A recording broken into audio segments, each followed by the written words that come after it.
तो पुनः आप सभी का स्वागत है अपने YouTube channel Nitish John BSc में। तो आज के इस वीडियो में हम लेकर आए हैं आपके लिए कक्षा 10वीं के पहले चैप्टर इतिहास के यूरोप में राष्ट्रवाद के जितने भी ऑब्जेक्टिव प्रश्न आपके बोर्ड के एग्जाम के लिए इम्पोर्टेंट हो सकते हैं, वो सारे प्रश्न आपके इस वीडियो में लेकर आए हैं। तो अंत तक बने रहिए इस वीडियो में, क्योंकि इस तरह के वीडियो आपको पूरे यूट्यूब पे कहीं नहीं मिलेगा। तो बिना समय गवाए चलते हैं पहले प्रश्न की ओर। पहला प्रश्न कहता है, फ्रांसीसी क्रांति कब हुई थी? फ्रांसीसी क्रांति कब हुई थी? तो 1789 ईस्वी को हुई थी। इसको आप अच्छी तरह से याद रखिएगा। अब चलते हैं दूसरे प्रश्न की ओर। दूसरा प्रश्न कहता है, ऑस्ट्रिया की राजधानी कहाँ है? ऑस्ट्रिया की राजधानी कहाँ है? तो वियना है। अब चलते हैं अगले प्रश्न की ओर। अगला प्रश्न कहता है, वियना सम्मेलन कब हुआ था? वियना सम्मेलन कब हुआ था? 1815 ईस्वी को हुआ था। अब चलते हैं अगले प्रश्न की ओर। अगला प्रश्न कहता है, फ्रांस में किस शासक वंश की पुनर्स्थापना वियना कांग्रेस द्वारा की गई थी? फ्रांस में कौन से शासक वंश की थी जिसकी स्थापना वियना कांग्रेस के द्वारा की गई थी? तो वह बुर्बो वंश हो जाएगा, जो कि मेटरनिख के द्वारा किया गया था। अब चलते हैं पांचवें प्रश्न की ओर। पांचवा प्रश्न कहता है, वियना सम्मेलन की मेजबानी किसने की थी? वियना सम्मेलन की मेजबानी मेटरनिख ने किया था। मैं आपको बतला दूं कि यदि आप इतने सारे ऑब्जेक्टिव देख लेते हैं तो इससे आपको बाहर एक भी प्रश्न नहीं आएगा, और इसके बाद और भी यूट्यूब पे कोई भी वीडियो इस चैप्टर से देखने की जरूरत नहीं पड़ेगी। तो अंत तक बने रहिए इस वीडियो पे। और यदि आप सब चैनल को सब्सक्राइब नहीं किए हैं तो नीतीश जॉन बीएससी भी यूट्यूब चैनल को सब्सक्राइब कर लीजिए। अब चलते हैं छठे प्रश्न की ओर। छठा प्रश्न कहता है, मेटरनिख कहाँ का चांसलर था? मेटरनिख जो था वह ऑस्ट्रिया का चांसलर था। अगला प्रश्न कहता है, वियना सम्मेलन के द्वारा किस युग का अंत हुआ था? तो वियना सम्मेलन के द्वारा मेटरनिख युग का शुरुआत हुआ था, लेकिन नेपोलियन युग का अंत हुआ था। इसको आप अच्छी तरह से याद रखिएगा। अब चलते हैं आठवें प्रश्न की ओर। आठवां प्रश्न कहता है, वियना सम्मेलन से किस युग की शुरुआत हुई? हम अभी बतलाए वियना सम्मेलन से मेटरनिख युग की शुरुआत हुई थी और नेपोलियन युग का अंत हुआ था। तो इसका जो करेक्ट आंसर हो जाएगा मेटरनिख युग करेक्ट हो जाएगा। अब चलते हैं अगले प्रश्न की ओर। नौवां प्रश्न कहता है, लुई 18वां कहाँ का राजा था? लुई 18वां फ्रांस का राजा था। इसको आप अच्छी तरह से याद रखिएगा। 10वां प्रश्न कहता है, चार्ल्स 10 कैसा शासक था? चार्ल्स 10 जो है वह निरंकुश एवं प्रतिक्रियावादी शासक था। अब चलते हैं 11वें प्रश्न की ओर। 11वां प्रश्न कहता है, जुलाई की क्रांति कब हुई थी? जुलाई की क्रांति 1830 ईस्वी को हुई थी। अब चलते हैं 12वें प्रश्न की ओर। 12वां प्रश्न कहता है, इटली के एकीकरण में सबसे महत्वपूर्ण व्यक्ति कौन थे? इटली के एकीकरण में सबसे महत्वपूर्ण व्यक्ति कौन थे? तो मेजनी थे। इसको अच्छी तरह से आप याद रखिएगा। अब चलते हैं 13वें प्रश्न की ओर। 13वां प्रश्न कहता है, नेपोलियन का पतन कब हुआ था? नेपोलियन का पतन 1814 ईस्वी को हुआ था। इसके बाद मेटरनिख युग की शुरुआत हुई थी 1815 ईस्वी में। आप इसको अच्छी तरह से याद रखिएगा। अब चलते हैं 14वें प्रश्न की ओर। 14वां प्रश्न कहता है, मेजनी का संबंध किस दल से था?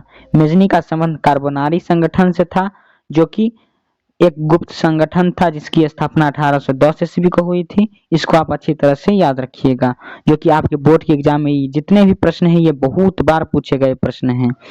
अब चलते हैं 15वें प्रश्न की ओर। 15वां प्रश्न कहता है, यंग इटली नामक संस्था की स्थापना कब और किसने की थी? यंग इटली नामक संस्था की स्थापना जो है वह 1831 ईस्वी में मेजनी ने किया था। और एक और आपको प्रश्न पूछा जा सकता है, यंग इटली को युवा इटली कहते हैं हिंदी में। इसको भी आप अच्छी तरह से याद रखिएगा, क्योंकि यह भी प्रश्न पूछा गया है आपके बोर्ड के एग्जाम में। 16वां प्रश्न कहता है, यंग यूरोप नामक संस्था की स्थापना कब और किसने की थी? यंग यूरोप नामक संस्था की स्थापना 1834 ईस्वी में मेजनी ने किया था। अब चलते हैं 17वें प्रश्न की ओर। 17वां प्रश्न कहता है, मेटरनिख युग का अंत कब हुआ? मेटरनिख युग का अंत कब हुआ था? तो 1848 ईस्वी को हुआ था। और मेटरनिख युग की शुरुआत कब हुई थी? तो 1815 ईस्वी को शुरुआत हुई थी और 1848 ईस्वी में इसका अंत हुआ था। इसको अच्छी तरह से याद रखिएगा। 18वां प्रश्न कहता है, विक्टर इमैनुअल ने किसे प्रधानमंत्री के रूप में नियुक्त किया? विक्टर इमैनुअल ने किसे प्रधानमंत्री के पद पर नियुक्त किया था? तो काउंट काबूर को नियुक्त किया था। और आप इसको अच्छी तरह से याद रखिएगा, काउंट काबूर की जो मृत्यु है वह 1862 ईस्वी को हो गई थी और काउंट काबूर को इटली के एकीकरण का दिमाग कहा जाता है। अब चलते हैं 19वें प्रश्न की ओर। 19वां प्रश्न कहता है क्रीमिया का युद्ध कब हुआ था? क्रीमिया का युद्ध कब हुआ था? 1853 से 54 के बीच हुआ था। अब चलते हैं 20वें प्रश्न की ओर। 20वां प्रश्न कहता है गैरिबाल्डी पेशे से क्या थे? गैरिबाल्डी पेशे से क्या थे? तो नाविक थे, जो कि नाव चलाते थे। अब चलते हैं अगले प्रश्न की ओर। 21वां प्रश्न कहता है काउंट काबूर की मृत्यु कब हुई थी? काउंट काबूर की मृत्यु कब हुई थी? 1862 ईस्वी को, जो कि मैं पहले ही बतला चुका हूँ। अब चलते हैं 22वें प्रश्न की ओर। 22वां प्रश्न कहता है फ्रांस और पर्सा के बीच युद्ध कब हुआ था? फ्रांस और पर्सा के बीच जो युद्ध हुआ था वह 1870 से 71 के बीच हुआ था, जो कि सेडौन का युद्ध था। इसको अच्छी तरह से याद रखिएगा, सेडौन का युद्ध। अब चलते हैं अगले प्रश्न की ओर। 23वां प्रश्न कहता है इटली का एकीकरण कब हुआ था? इटली का एकीकरण कब हुआ था? 1871 ईस्वी को हुआ था। अब चलते हैं 24वें प्रश्न की ओर। 24वां प्रश्न कहता है इटली के एकीकरण में किसका योगदान था? इटली के एकीकरण में आप सब जानते हैं मेजनी, काउंट काबूर, गैरिबाल्डी इत्यादि का योगदान था, लेकिन इसमें जो मेन योगदान था, महत्वपूर्ण योगदान था, वह किसका था? मेजनी का था। इसको अच्छी तरह से याद रखिएगा। और ये भी याद रखिएगा मेजनी को इटली के एकीकरण का मसीहा कहा जाता है, पैगंबर या मसीहा। और काउंट काबूर को इटली के एकीकरण का दिमाग कहा जाता है और गैरिबाल्डी को इटली के एकीकरण का तलवार कहा जाता है। आप इसको अच्छी तरह से याद रखिएगा, ये सब प्रश्न आपके बोर्ड के एग्जाम में पूछे गए हैं। अब चलते हैं 25वें प्रश्न की ओर। 25वां प्रश्न कहता है जर्मनी कितने राज्यों में विखंडित था? जर्मनी कितने राज्यों में विखंडित था? 300 छोटे बड़े राज्यों में विखंडित था। इसका जो करेक्ट आंसर हो जाएगा 300। अब चलते हैं 26वें प्रश्न की ओर। 26वां प्रश्न कहता है हेगेल कौन थे? हेगेल कौन थे? तो दार्शनिक थे। ये जितने भी प्रश्न मैं करा रहा हूँ ये आपके बुक से लिए गए जितने भी प्रश्न हैं वो बहुत ही महत्वपूर्ण प्रश्न हैं। आप इसे अच्छी तरह से वीडियो को पॉज करके नोट कर लीजिए, क्योंकि ये यही सब प्रश्न आपके बोर्ड के एग्जाम में काफी बार पूछे जाते हैं। और मैं आपको आशा दिलाता हूँ कि आपके बुक से एक भी प्रश्न नहीं छूटेगा इस चैप्टर में। और आपको और भी चैप्टर के प्लेलिस्ट बना हुआ है, आप वहां से और भी चैप्टर के ऑब्जेक्टिव प्रश्न को देख सकते हैं। 27वां प्रश्न कहता है बिस्मार्क कौन था? बिस्मार्क कौन था? तो कूटनीतिज्ञ था। इसका जो करेक्ट आंसर हो जाएगा कूटनीतिज्ञ। अब चलते हैं अगले प्रश्न की ओर। 28वां प्रश्न कहता है बिस्मार्क किसके विचारों से प्रभावित था? बिस्मार्क किसके विचारों से प्रभावित था? तो हीगेल के विचारों से प्रभावित था। 29वां प्रश्न कहता है रक्त एवं लौह की नीति का अवलंबन किसने किया था? बहुत इंपोर्टेंट प्रश्न है यह। रक्त और लौह की नीति का अवलंबन किसने किया था? बिस्मार्क ने किया था। अब चलते हैं 30वें प्रश्न की ओर। 30वां प्रश्न कहता है सोडोवा का युद्ध किसके बीच हुआ था? सोडोवा का युद्ध जो है किसके बीच हुआ था? तो ऑस्ट्रिया और पर्सा के बीच हुआ था। और सेडौन का युद्ध किसके बीच हुआ था? तो सेडौन का जो युद्ध है वह फ्रांस और पर्सा के बीच हुआ था। और कब हुआ था? तो 1870 से 71 के बीच हुआ था। अब चलते हैं अगले प्रश्न की ओर। 32वां प्रश्न कहता है फ्रैंकफर्ट की संधि कब हुई थी? फ्रैंकफर्ट की संधि कब हुई थी? 1871 ईस्वी को हुई थी। यहाँ पे मिस्टेक है, ये 1870 नहीं लिखाना चाहिए। अब चलते हैं अगले प्रश्न की ओर। 33वां प्रश्न कहता है जर्मनी का एकीकरण कब हुआ? जर्मनी का एकीकरण कब हुआ था? 1871 ईस्वी को हुआ था। इसको आप अच्छी तरह से याद रखिएगा, 1871 ईस्वी। अब चलते हैं अगले प्रश्न की ओर। 34वां प्रश्न कहता है एड्रियानोपुल की संधि कब हुई थी? एड्रियानोपुल की संधि जो है वह 1829 ईस्वी को हुई थी। इसको आप अच्छी तरह से याद रखिएगा। अब चलते हैं 35वें प्रश्न की ओर। 35वां प्रश्न कहता है टीपू सुल्तान कहाँ के शासक थे? टीपू सुल्तान कहाँ के शासक थे? तो मैसूर के शासक थे। और मैसूर पड़ता कहाँ है? तो कर्नाटक में पड़ता है। कर्नाटक में पड़ता है। अब चलते हैं अगले प्रश्न की ओर। 36वां प्रश्न कहता है फ्रांसीसी क्रांति से प्रभावित होकर किस शासक ने जैकोबिन क्लब की स्थापना की थी? फ्रांसीसी क्रांति से प्रभावित होकर टीपू सुल्तान ने जैकोबिन क्लब की स्थापना की थी। आपको यह भी प्रश्न पूछा जा सकता है कि जैकोबिन क्लब की स्थापना किसने की थी? इसका जो करेक्ट आंसर हो जाएगा टीपू सुल्तान। अब चलते हैं अगले प्रश्न की ओर। अगला प्रश्न कहता है इटली एवं जर्मनी वर्तमान में किस महादेश के अंतर्गत आते हैं? इटली और जर्मनी जो है वह वर्तमान में यूरोप महादेश के अंतर्गत आते हैं। और आप सब ये याद रखिएगा अपना जो देश भारत है वह एशिया महादेश के अंतर्गत आता है। अब चलते हैं अगले प्रश्न की ओर। 38वां प्रश्न कहता है इटली एवं जर्मनी के एकीकरण के विरुद्ध कौन सा देश था? इटली और जर्मनी के एकीकरण के विरुद्ध ऑस्ट्रिया जो देश था वह था, जो कि एक बहुत ही बड़ी बाधा बनकर था, क्योंकि ऑस्ट्रिया अगर आपसे पूछेगा तो यह सबसे बड़ा बाधा था। क्या था? बाधा। अब चलते हैं अगले प्रश्न की ओर। 39वां प्रश्न कहता है जर्मन राइन राज्य का निर्माण किसने किया था? जर्मन राइन राज्य का निर्माण नेपोलियन बोनापार्ट ने किया था।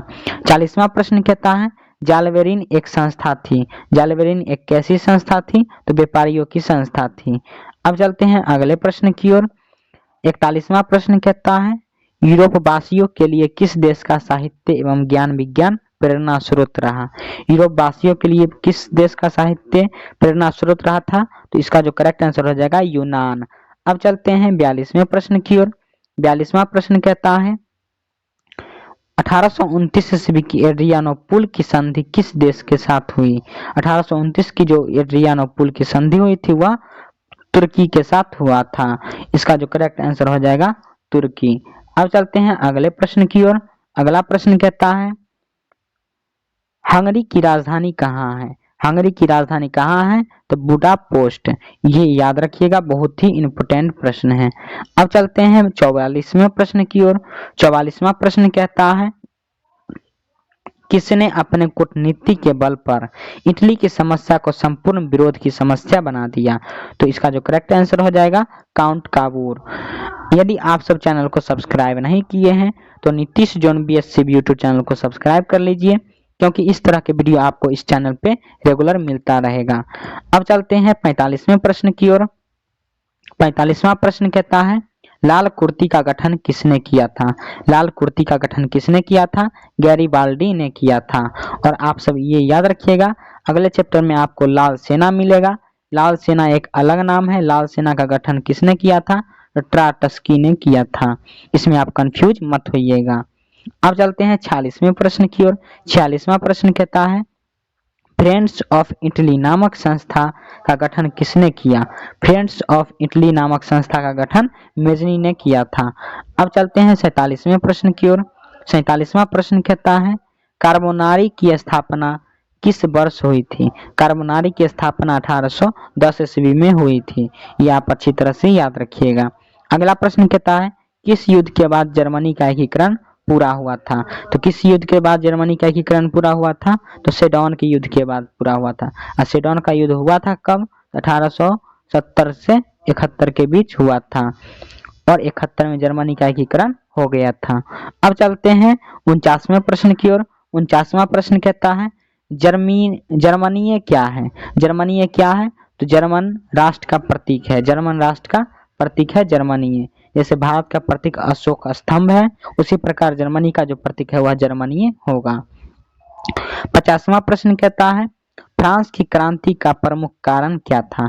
फ्रांस की क्रांति के प्रमुख कारण क्या था? निरंकुश शासन था। अब चलते हैं 51वें प्रश्न की ओर। 51वां प्रश्न कहता है नेपोलियन संहिता किस वर्ष लागू हुआ? नेपोलियन संहिता किस वर्ष लागू हुआ था? 1804 ईस्वी में लागू हुआ था। नेपोलियन संहिता में कितने कोड होते हैं? तो 5 कोड होते हैं। इसको आप अच्छी तरह से याद रखिएगा।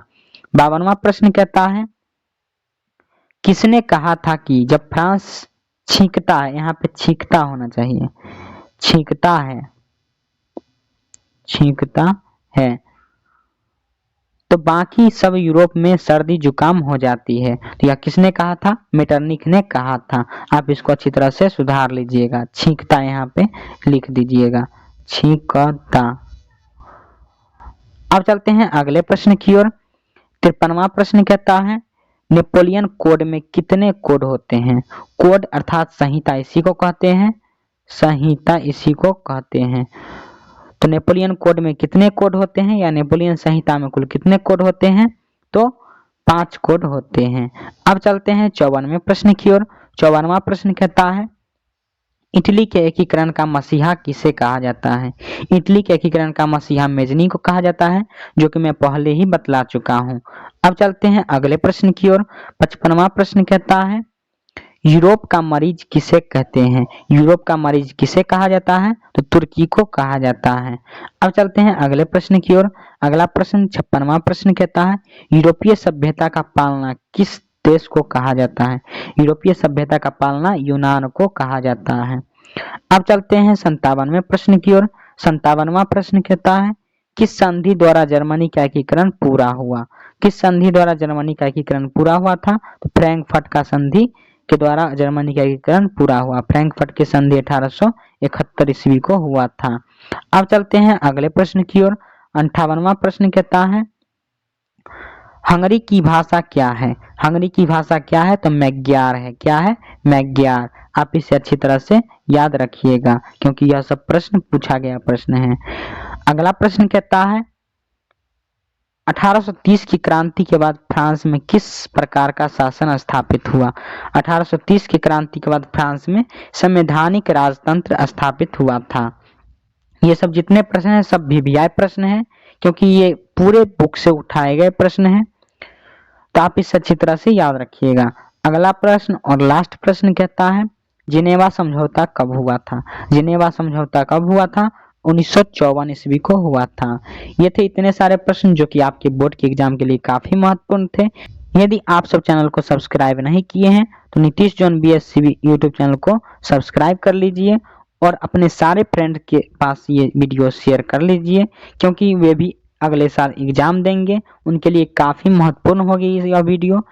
ये वीडियो आपको कैसा लगा वो कमेंट में जरूर बतलाइएगा और भी वीडियो लेने के लिए आप कमेंट में यस टाइप कीजिए या नेक्स्ट वीडियो टाइप कीजिए। यदि चैनल को सब्सक्राइब नहीं किए हैं तो Nitish John BSc YouTube channel को सब्सक्राइब कर लीजिए क्योंकि इस तरह के वीडियो मैं इस चैनल पे रेगुलर लाता रहूंगा। धन्यवाद।